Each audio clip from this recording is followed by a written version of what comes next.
जर तुमच्या मुलांचं वजन कमी असेल किंवा त्यांच्या शरीराला आयर्नची कॅल्शियमची गरज असेल ना, तर ही रेसिपी एकदम परफेक्ट आहे. मुलं ना डायरेक्ट ड्रायफ्रूट खायला घालायला गेलं ना की खात नाहीत, तर अशा पद्धतीने तुम्ही त्यांना ड्रायफ्रुट्स देऊ शकता. मी याचे पराठे बनवणार आहे आणि हे पराठे खूप टेस्टी लागतात. 2 फ्लेवरमध्ये बनवणार आहे आणि मुलांना हा ड्रायफ्रुटचा पराठा खाल्ल्यावर समजत पण नाही की हा ड्रायफ्रुटचा पराठा आहे, इतका जास्त टेस्टी लागतो. तर मी इथे घरात असणारे सगळे वेगवेगळे ड्रायफ्रूट थोडे थोडे घेतलेले आहेत आणि सगळ्या ड्रायफ्रुट्सला ना आपल्याला एक एक करून भाजून घ्यायचं आहे. तर मी इथे घेतलेले आहे काजू, बदाम, पिस्ते, थोडे मखाणे, सनफ्लावर सीड्स आणि पंपकिन सीड्स पण घेतलेले आहेत. तुमच्याकडे जे ड्रायफ्रूट आहेत ना ते तुम्ही घेऊ शकता किंवा जर तुमच्याकडे फक्त काजू आणि बदाम असतील ना तर ते पण तुम्ही घेऊ शकता. आता आपण इथे ड्रायफ्रूट सगळे भाजून घेत आहे, ते यासाठी कारण एकदम सगळे ड्रायफ्रूट भाजले ते त्याची पावडर बनवून ठेवली की ती जास्त दिवस राहते आणि जास्त दिवस ठेवल्यावरती ही खराब होऊ नये म्हणून आपण इथे ड्रायफ्रूट भाजून ठेवत आहे. कच्च्याच ड्रायफ्रूटची जर पावडर केली ना तर ती 4-5 दिवसांनीच खराब व्हायला लागते, म्हणजे आळी किंवा जाळी लागायला लागते. आणि भाजून ठेवलेली ड्रायफ्रूटची पावडर तुम्ही 1 महिन्यापर्यंत स्टोअर करू शकता. सगळे ड्रायफ्रूट भाजून थंड झाल्यावरती मिक्सरच्या जारमध्ये ट्रान्सफर करायचे. त्याच्यानंतर मी अर्धा कप इथे फुटाणे पण टाकलेले आहेत. फुटाणे पण मुलांच्या हेल्थसाठी खूप चांगले असतात. आता हे सगळं ना मिक्सरला एकदम बारीक करून घ्यायचंय. जशी एकदम बारीक पावडर असते त्या पद्धतीने बारीक झालं की त्यानंतर मी मोठे 4-5 चमचे साखर टाकलेली आहे. याच्याऐवजी तुम्ही गूळ किंवा खडी साखर पण घेऊ शकता. परत एकदा मिक्सरला फिरून घ्यायचं आणि बस मला 2 वेगवेगळ्या फ्लेवरचे पराठे बनवायचे आहेत म्हणून मी अर्धी पावडर एका वाटीमध्ये काढून घेतलेली आहे आणि जी मिक्सरच्या जारमध्ये आहे ना त्यामध्ये 2 मोठे चमचे कोको पावडर ॲड केलेली आहे. याच्यामुळे काय होतं, पराठेमध्ये ना एकदम छान असं चॉकलेटचा फ्लेवर येतो.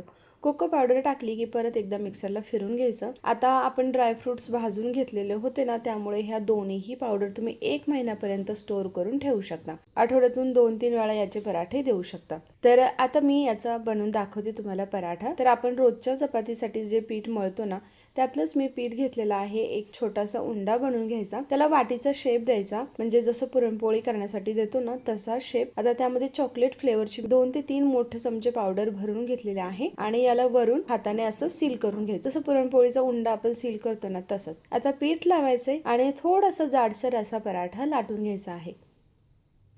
कोको पावडरमुळे ना खूपच छान आणि चॉकलेटी हा पराठा लागतो.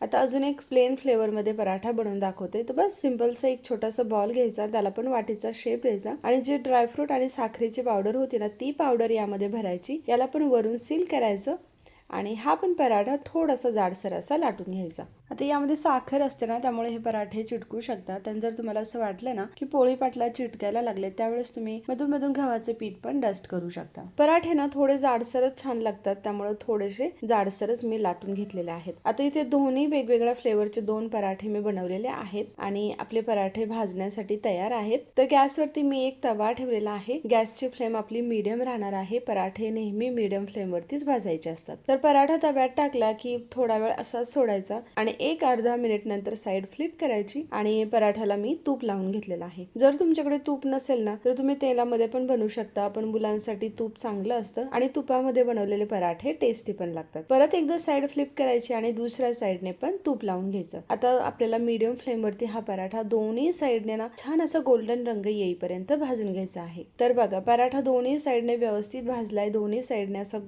छान पुरणपोळीचा रंग असतो ना तसाच याचा रंग आलेला आहे. तर आता मी काढून घेतलेला आहे आणि जो चॉकलेट फ्लेवरचा होता ना पराठा तो आता भाजणार आहे. तर जसा पहिला पराठा भाजून घेतला ना तसाच भाजून घ्यायचा. पराठा तव्यात टाकायचा, थोडा वेळ भाजला की साईड फ्लिप करायची. फ्लिप केल्यानंतर तूप लावायचं, परत एकदा साईड फ्लिप करून दुसऱ्या साईडने पण तूप लावायचं आणि हा पण पराठा आपल्याला मीडियम फ्लेमवरती छान असा गोल्डन रंग येईपर्यंत भाजून घ्यायचा आहे.